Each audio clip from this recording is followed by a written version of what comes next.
Well, this is the Beyond the Dojo podcast. I'm Lauren. I'm Jeremiah. And we have a guest today, Mr. Keith Hart. No relation between No relation. all of us. You didn't know it's our last name? They could have well? been related. They're white. Not so much. Your last name. It's not even I know, mine. that's crazy, right?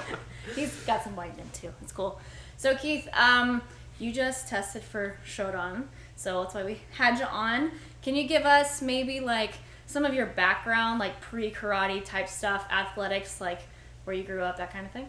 I grew up in Sarasota and loved always being outdoors. Mm-hmm. So outdoor activities always interest me, being physically active, whether it's baseball, whether it's riding go-karts, Mm-hmm. any type of fun activity. And then I wanted to get physically more fit. Mm-hmm. So I found karate, martial arts, always in the back of my mind wanted to be a martial artist, Mm-hmm. wanted to have some type of martial skill.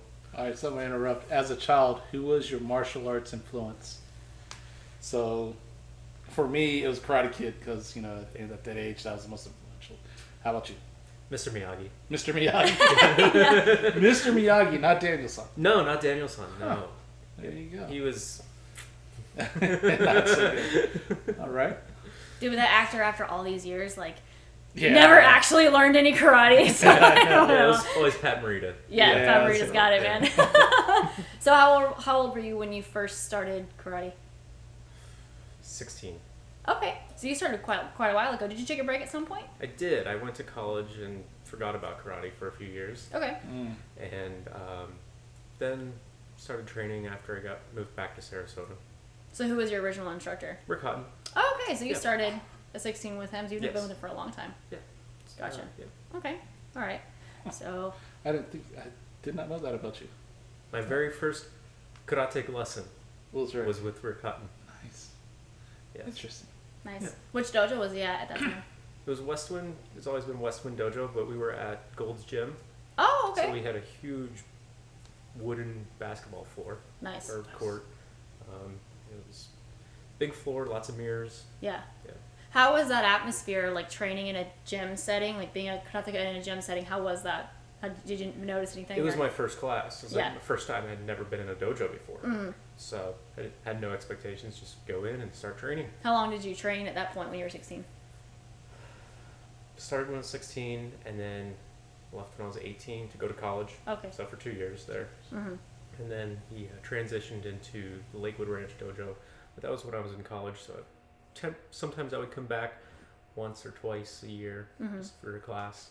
And then he moved on to the 12th Street Dojo now. Okay. And that's where I feel at home. That's where I've done most of my training. Yeah. Yeah. Gotcha. So you've seen there were different people in the dojo, obviously, I guess at the time when you were 16 than maybe there are now. Yeah, absolutely. Goes Yeah. through changes. Yes. That is very typical of all dojos. People come and go. Yeah. Yeah. And it's hard. I think it's difficult for people to come back after taking a break. How long were you gone? A good 4 or 5 years, maybe Yeah. 6 even. Yeah. Were you wanting to come back like the whole time you were gone, like, oh my god, I gotta get back in the dojo? Or was it more of like a whim that made you come back? No, I've always had that missing link. Mm-hmm. It's like it's filling a void. Mhm. Being in the dojo fills up part of my life, and Yeah. not having that in my life, something's missing. Yeah. That's what. So there's always that underwriting tone. Hey, get back to the dojo. Start training. Yeah. Keep training. Then there's always the people, Yeah. the social aspect. Yeah. I remember Hanif is the man that brought me back in. Is he? Kept messaging me, kept Yeah. hounding me. Yeah. Yeah, Hanif is a mastermind. He got Sean, yeah. and then Sean got me. And he's this guy is like, Who is Kids this and guy? everything. Yeah. he's the puppet Mental master, man. Yeah, Yeah. yeah. He was the one. He was the one that says, "Keith, Awesome. come on, get Yeah. back in here." There you go. So with that whole like karate filling a void, what do you think is the most appealing aspect of training to you, or of karate in general? Mastering movement, moving meditation, Mm-hmm. being able to have complete relaxation in movement, Mm-hmm. and then turn it on, Yeah. and then go back to complete relaxation again. Yeah. Having the sine wave spike. Mm-hmm. That's pretty cool to me. Yeah. Is that more of a mental spiritual thing, or is it simultaneously like the biomechanics of it where it's like I like to physically be able to experience this? Is it both or just one? Yeah, absolutely. So I think you get the base work with physical aspect first, Mm-hmm. and then you're able to make an expression from your inner spirit, your inner mind, mental part, Yeah. through a physical expression. Right. Yeah. Yeah. So it's absolutely tied in together, hand in hand. Yeah, that makes sense. All right, I've asked him like 10. You got to ask him one. I'm the trophy husband. just chilling. Just chilling here. Do I look good? Yes. So at what point did Rikatan Sensei say, okay, now you're getting ready to start getting ready for black belt? At what point did that happen?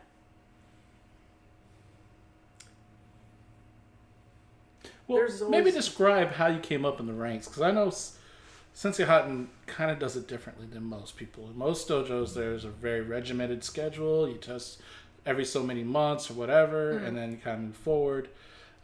My understanding that Rick does it slightly different. Can you tell us about that? Yeah, it's prove your worth. Prove your word. Prove your worth, show up to class, and you get recognized for doing those two simple things. Mm. Those may seem simple, but there's a lot of merit to showing up regularly, giving it your best effort, Yeah. giving it the good old college try. Yeah. The dojo try. Yeah, It's crazy. 'Cause once you put your energy into something, then learning becomes easier. Yeah. So if you're 100% on board, then you start learning things. Yeah, definitely. it's funny because most people think, oh, it's a different scheme or structure, but in reality, it's the same expectations. Right. It's the same critical eye. Mm-hmm. It's just it doesn't have to be as formal, Mm-hmm. right? I assume through the Q ranks, it was less formal, less structured test. But obviously, when you went to Showdown, it was it a very structured test or? Absolutely. It was? Yeah, that was the defining, oh, this is actually really structured. Like coming up through the Q ranks, you're like, okay, if you know this, you get to learn this. Right. And once you learn that, then you learn that. Mhm. And there's no time frame to learning that. Everyone learns at different paces, different rates. Right. Some people learn really quickly. Mhm. Me, it took forever to learn certain katas. Really? Like years. Why is that, you think? You just have a hard time with the sequences or the physical movements, or Because it's a heart. why are you saying that we're remedial or something? Yes. Or? It's a feeling. Oh, okay. It took me forever to get the feeling part. Oh, okay. Gotcha. No, it's a few things started clicking. Mm-hmm. Starting being able to train outside of the dojo Okay. in a group of friends, with a group of friends. That's when things started clicking and making sense inside the dojo. Right. So once I started putting in the work outside of the dojo, Mm-hmm. then the lessons meant more. Yeah, I get that. See, we talk about that sometimes too. Like, and I experience the same thing, where there's so much value in like having one instructor where they're teaching you all this basic stuff, but when you're hearing the same things over and over again, it's sometimes it loses some of its luster or some of its meaning. But then when you hear someone else maybe offering advice or teaching on the same topic, even if that teaching is different, sometimes it actually helps reinforce what you know already. So if they're giving teaching points that are literally opposed to what you learned in the dojo, then you're able to say, oh, well, like, my sensei says this, and it kind of helps you kind of solidify what you know. But then also whenever you have the chance to work with other people at seminars or at trainings, kind of like today, you have the chance to actually practice what you've done in the dojo against people you may or may not trust. So there's advantages to that as well. I can definitely see that. Yeah, and you're able to connect the dots between two different opinions. Yeah. Sometimes if they're the same opinion, or if they're different opinions, then you say, this works for me, let me try it a different way. Does it work that way Yeah. for me? Yeah. And sometimes I even think conceptually, whenever you learn one way, and if you have only heard that one perspective, if someone else is trying to teach the same concept, just hearing it expressed more artistically or a little bit more biomechanically or whatever, just that difference of word choice can extremely impactful overall. So I can definitely see how that would make a difference for you. So has that been a more recent kind of experience for you as far as training with other people, or when did that kind of start for you? Like training outside the dojo? Yeah, so a couple years ago, outside the dojo, when we had to shut the dojo down for COVID. Right. And so what do? We still want to train. Mm-hmm. We still want to keep our friendships. Mm-hmm. So we train outside, found a park that was open, and let's just meet here every day. Yeah. And that really sparked something inside, motivation. It sparked enthusiasm that maybe wasn't there before. And so more camaraderie. Mm-hmm. It reinforced our friendships. Yeah. And all those things meant something. Yeah. Those experiences turned into... I keep on referring to Hart Sensei's his dojo community. I always refer to it as like this awesome thing, and Keith is a prime example of it. It's like it's the ideal dojo in a sense, right? You have a strong, structured sensei lead and everything, but the guys that are training on the floor, they're supporting each other and they're actually raising each other up in a sense. Yeah. And man, taking initiative. Yeah, if you could bottle that up, yeah, you make $1 million. I thought it was the coolest thing ever during COVID, like to see y'all's pictures and stuff that you guys were still training in the park and whatever, because the rest of us were like doing stuff online. We're like, this is fine, but I mean, you guys were actually like meeting up. So can you tell us a little bit more about that? Like, how did you guys, like, what did you guys work on, and how did you have any direction as to where to go while you were training pretty much by yourselves? Was it a secret at night? Did you do it by the moonlight? And it was during the sunsets. That would have been cool. Yeah, so we were able to watch the sunsets together. Very nice. Romantic training. It was romance right there. We transitioned to the Jo. We started learning the Jo. Okay. So when you're in karate, you're fist to fist. Pretty close proximity. Right. With the Jo, you're about 6 feet apart because it's Jo to Jo. So separate a little bit, gives yourself some distance. Made us feel better about training together. Yeah. So we picked up the Jo. That was an extension of our karate, more martial arts. Yeah. That was fun. Okay. Did you learn anything else new besides just working on the Jo? Did you guys do anything else that was maybe different than what you'd normally do in class? We picked up the nunchaku a few times. Okay. Yeah, and the Gotcha. tonfa a few times. Yeah. Just learned a few different katas that I've never been taught before, and some different styles. Okay. Yeah. Nice. Yeah. Did you guys have eyes on you while you were training? Like people who were like, what are you guys doing over here? Not like accusatory, but like interested in learning? Yeah, we got kicked out of the park a couple times. Oh no, that's not what I meant, but okay. You really got kicked out? A few times. The security guard came over and he said, hey guys, no big groups and no official trainings here. But we were like, oh, okay, yeah. We'll come back tomorrow. Okay, it won't be official. It's not official, so we started just looking the other way and just did the same thing. There you go.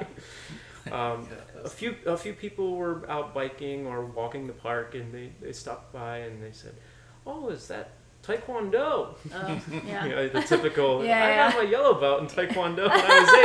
Oh, that's great. Yeah. But yeah, a few people were like, oh, I'm glad to see people are still out there training. Yeah. It's helpful for the mood.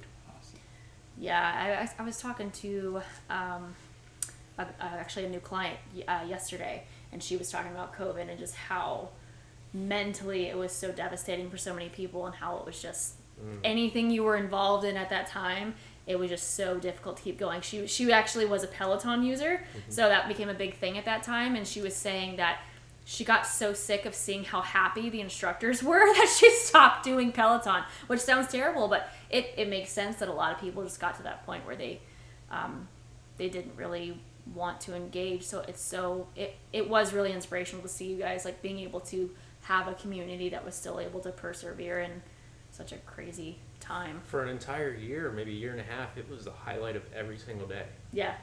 You get to see your friends. You get to get a workout in. Yeah. Get to watch the sunset. Yeah. And then you make a group effort out of it. Yeah. And you do things together. Yeah. That's awesome. That carried us through, I'm sure. Yeah. Awesome. Do you feel like that kind of mood, that kind of perspective, did it follow you guys back into the dojo? Did it dissipate? Like, how did that kind of develop after that year and a half? Bonds were created. Okay. Yeah, I think everyone was better for it. Yeah. Yeah. Yeah. Because I think sometimes, I mean, you guys are all adults.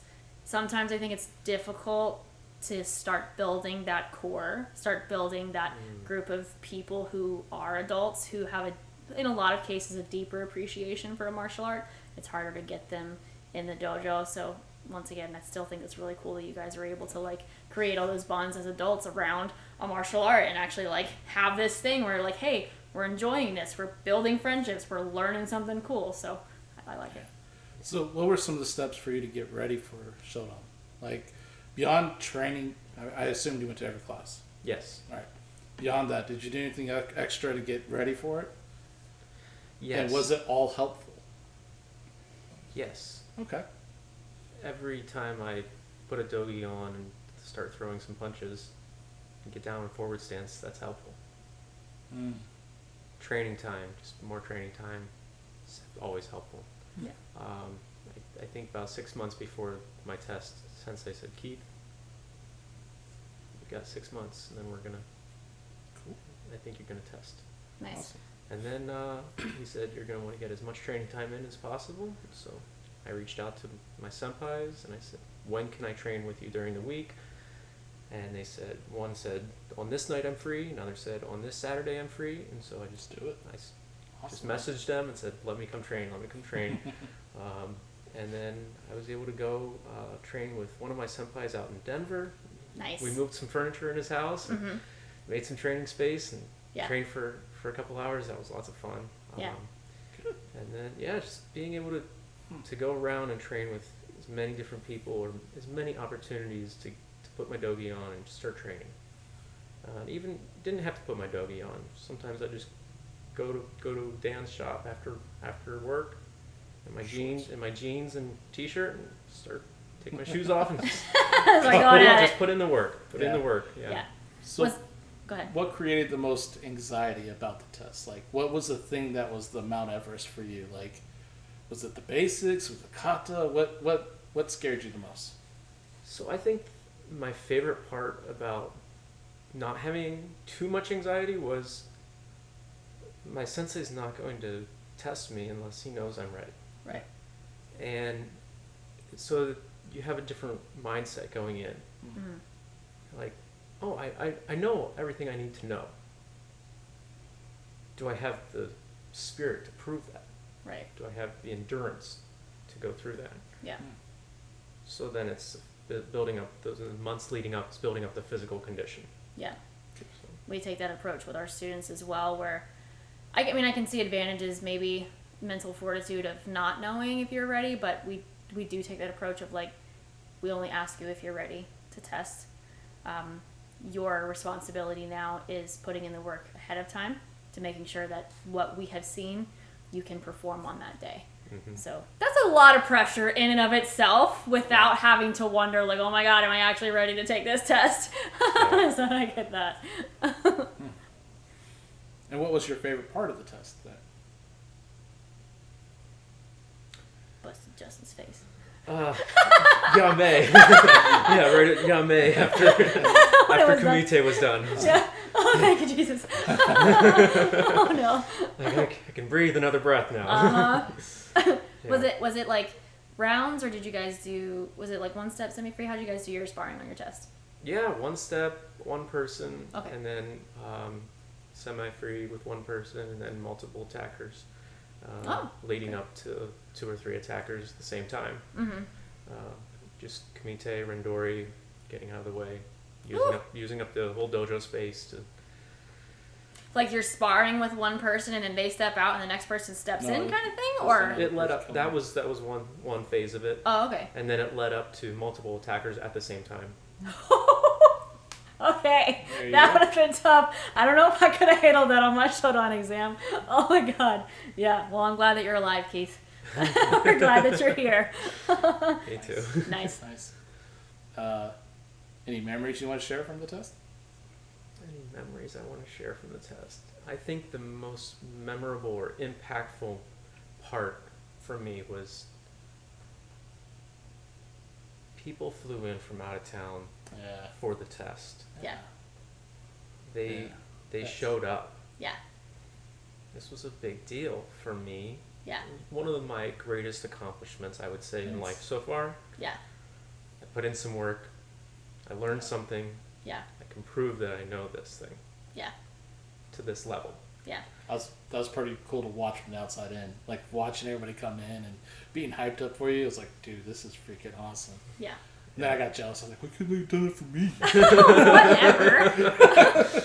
They're a Hart. They should have. They should have. I mean, just by go back in time. But let's fly out to Japan for you. It's a reflection of who you are as a human being, too, right? Like, Thank you you. made these connections, and they mean a lot to everybody, even to the point where they flew across country for you. And I think that's an amazing thing. That in itself is like a Shodan story forever, for the ages. Yeah. It's like how many people came in to see your Shodan test. Right. Well, isn't it cool though? Like, I think in Shotokan in general, Shodan is a pretty big deal, and I don't know if every martial art is like that, where getting their first degree black belt is necessarily a big deal. Sometimes they don't have a lot of time necessarily leading up to Shodan. There are some martial arts where it's a very short period of time, like 8 months, and then you're a Shodan. It's like, okay, well, it's black belt.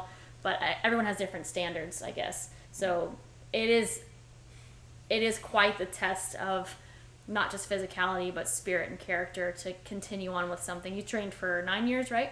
Yes. In order to get to Shodan? Good Lord. That's pretty typical. I mean, we've had students 9 test years? for... He took some time Struggled, off for didn't he? everything. Oh, jeez. Whatever. We've had students... Wow. Our first Shodans It's was... only once a week. Our first Shodans were 8 years. 6 years. They were 8. The one that we're going to test later this year, he's been 6 years, but it was 6 years consistently training 3 times a week. So how many times a week you train definitely does make a big difference. Absolutely. Yeah. Put in the time, you get Yeah. you move up the ranks a little bit faster. Yeah. But I think at Shodan level, you should be able to break down a certain set of movements or a movement, whether it's just forward stance or downward block. Yeah. And you should be able to expound on that for at least an hour. Yeah. And say, or write an essay about that. And say, Right. This is what it does. Right. This is the application. This is Yeah. why I'm moving in this position. Yeah. This is rooted into the ground foundation. Yeah. And then this is how the body moves in that foundation. Yeah. And I would venture to say that for a Shodan, that's a very high standard. I have no opposition to that. But for a Showdown, that's a high standard, which is a great testament for you. But I think in a lot of cases, that's not the approach for a lot of people. But that would be our expectation, like to be able to not just physically perform a movement, but understand kind of the basic premise of what it's for. And I think that's kind of the whole idea of Showdown is like, I think it's considered to be mastery of the basics, mastery loosely interpreted. So if you can, make basic shapes, but also understand the movements and understand what they're for, then pretty much around Shodan level. So, but if you have a deeper understanding where you can teach it, that's even better. Yeah, that's good. That's what we all strive for, right? Yeah, I think so. So after achieving Shodan, because obviously you passed. Yay! Post Shodan test, as a child when I was 12 and made my Shodan, I expected to wake up like Superman the next day because it was such a big deal, right? And after my Shodan test the next day, I was like, this sucks. Nothing's changed. Yeah. I'm the same old Jeremiah going to karate class the same way, doing the same old things. And it was just like a slight letdown. Mm-hmm. It took me a little bit to realize what that actually meant. You know what I mean? Did you go through that, or was there anything like that? So actually, leading up, I was third key for a while. Yeah. And leading up to that, everywhere I would go, I would train with someone. They would always offer their input very, very willingly. Mm-hmm. It's like, hey, how do I make this work? And they would gladly say, oh, this works for me. I love the input. That's how I learn. I did have a few thoughts that maybe after I achieved Shodan, people wouldn't do that as much. Wouldn't share as much information as if I were a Q ring.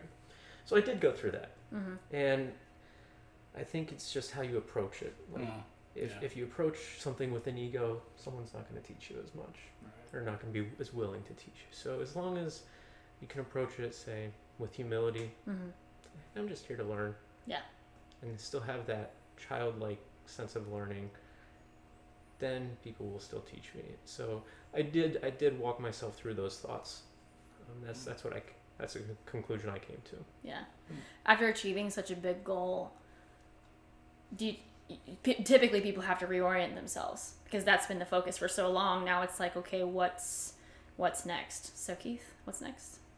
Well, yeah. So one of the questions in my on the test, there was a verbal questions section, and one of the questions says, "What's your future look like? Mm-hmm. What does it look like in 1 year? What does it look like in 5 years and 10 years?" Mm-hmm. At the time, I said, "Oh, I just need to keep training." Mm-hmm. But after I thought about that, over the next few days, I thought about that question, Mm-hmm. and I thought more, and I thought, well, every year, if I take a snapshot of my karate, I want it to change. I want it to evolve. I want to become a better martial artist. And I think that's the goal for all of us. Is just every day, every time you leave the dojo, what did I learn? Can I take something away from that class? Yeah. Can I make myself a better martial artist? Yeah. And how do I take that into the world outside of the dojo? Mm-hmm. I think that's one of the things that has helped me keep my focus. Definitely. Yeah. We've talked about goal orientation with Q ranks, and even though like we're in a society where everyone they have to have a goal and an accomplishment and then a reward and all that kind of things, and it has to be this kind of feedback, and to get away from that Western approach and start to migrate toward the Eastern approach of like it's a continuous journey, that you're not just shooting for the one goal, but instead you're enjoying every step along the path. You're recognizing things that you're accomplishing, even if it wasn't necessarily your intention. There's a lot of value in that approach. And, you know, I think most people notice after Showdown, especially if they test with other people, Showdown is a big goal thing. So I don't think there's really a way to get around that goal orientation of like taking that exam and passing. Like that is the goal for most people, I would think. But then if you can't reorient and you can't figure out what's next, I think that's very difficult. For me, you know, I was pretty young, and for me, the next step was, okay, well, I'll just start getting ready for Nidan. So that was just kind of, well, I was just like, I wanted to get better in karate, but I didn't have that wisdom to make that change until after Nidan and started heading up towards Sandan. Then I'm like, this rank thing doesn't matter quite as much as I thought it did. Like it does, but I feel like less of focusing on step by step, kind of like I'm headed to this specific point. It's okay to kind of like spend more time here and learn a little bit more of this way and that way and things like that. So I don't know. A lot of people, everybody that I tested with, they all quit after Showdown. What are the things that make a difference? Making your bed every morning. Mm-hmm. For me, that changes my day. Yeah. Brushing my teeth every morning. Yeah. I've accomplished 2 things. Mm-hmm. The first thing I do when I wake up, make Right. my bed, brush my teeth. Yeah. And if I do that, I put in the work, I get rewarded. Yeah. Show up to the class every day. Yeah. Every time there's class, show up. Yeah. It's the little things that keep you going. Mm-hmm.